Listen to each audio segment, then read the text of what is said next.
katanya anak-anak dipaksa dicukur rambutnya ala militer, lalu dipakein baju militer. Oke.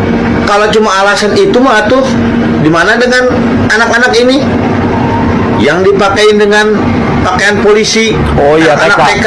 Iya, anak iya, saya juga waktu TK dipakai pakaian polisi.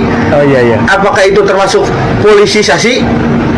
So, nah termasuk anak-anak TK yang pakai baju tentara juga, apakah itu termasuk militerisasi? Sia lebok, sia adem. Karena cuma dibajuin doang. Kalau militerisasi itu dilatih perang, dikasih senjata, dan dijadikan pasukan cadangan, itu militerisasi. Makanya baca yang banyak atuh. Jangan main game terus. Jangan main game yang ini Bapak Adel mah. Militerisasi itu dilatih perang, terus dipersenjatai, dijadikan tim cadangan. Kemana? Ke Kongo, ke Beirut, Lebanon. Baru ini mah cuman dilatih kedisiplinan kok militerisasi. Aneh si Bapak. Nah sekarang Bapak Adel yang terhormat tahu nggak bahwa sistem pendidikan kedisiplinan itu seperti di STPDN, IPDN, STIP itu semi militer. Kenapa nggak digugat juga? Betul. Dianggap memiliterisasi anak. Kenapa nggak digugat? Nah contohnya yang paling dekat aja pramuka. Pak Adel pernah ikut pramuka nggak waktu sekolah? Nggak pernah kayaknya. Pramuka itu pendidikan disiplinnya itu semi militer, apalagi paskibra semi militer juga. Pak Adel ikutan apa di sekolah? Modern dance apa tata busana? Nggak ngerti pramuka itu semi militer. Kenapa nggak digugat juga? Kenapa nggak dilaporkan juga? Ya karena EPDN, STPDN, Paskibra, Pramuka itu mungkin nggak ada hubungannya dengan KDM. Jadi sasaran Bapak mah bukan menyelamatkan anak Jawa Barat, bukan. Bapak mah ya kan keki, dengki sama KDM. Itu intinya mah. Udah jujur aja. Jadi tujuan lo tuh selain cari panggung biar diundang di TV-TV gitu, ya lumayan dapat uang tapping. Itu apa lagi tujuannya? Uang tapping.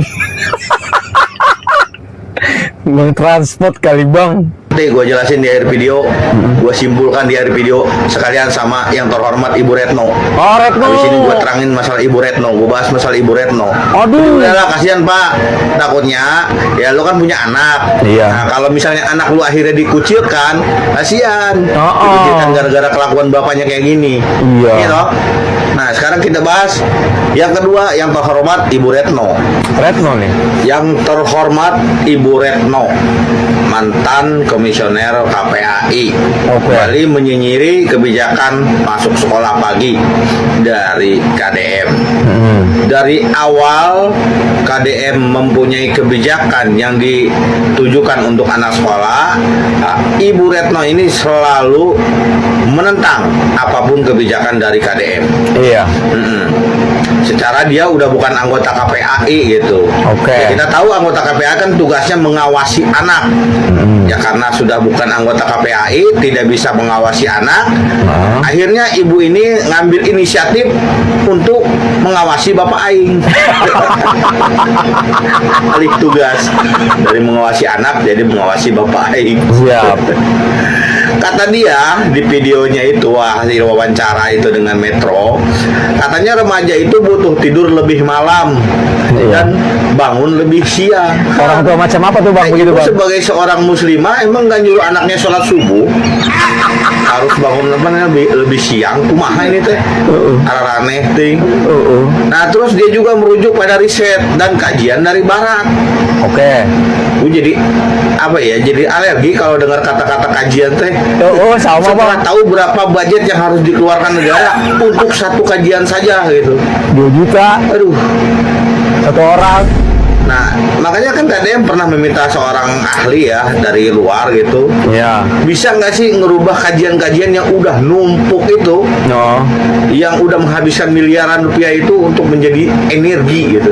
Maksudnya itu untuk dijalankan gitu, bisa nggak? Kajian udah numpuk, tapi nggak ada yang dijalanin, cuma dikaji doang. Oke, kembali ke masalah yang terhormat Ibu Retno. Di negara Barat katanya nggak ada sekolah yang masuk pagi, semuanya siang antara jam 8 atau jam 9, dan itu udah dijawab sama KDM terkait masalah kultur dan budaya yang beda. Bisa dicari videonya untuk jawaban KDM ini. Saya di sini mau membahas masalah yang lebih sederhana, masalah geografis.